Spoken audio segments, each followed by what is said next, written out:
今日同大家探討一下，其實乜嘢係親密關係？親密關係咧，其實就係你同自己嘅關係。無論你同小朋友定係你同你嘅伴侶嘅親密關係，都唔會超越過你同你自己嘅關係嘅。咁呢樣嘢咧，唔係由你嘅大腦去決定嘅，而係由你嘅基因去決定嘅。換句話嚟講咧，只要你同自己嘅關係好，親密關係就會變好噶啦。嗱，你同你自己嘅關係咧，亦都係決定咗你點樣去睇呢個世界嘅喎，同埋你吸引到嘅親密關係嘅。親密關係嘅結果係乜嘢啊？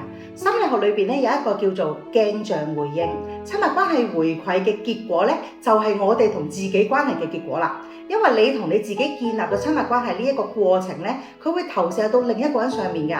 而呢個人會係邊個咧？可能係你嘅伴侶、你嘅親人或者你嘅小朋友。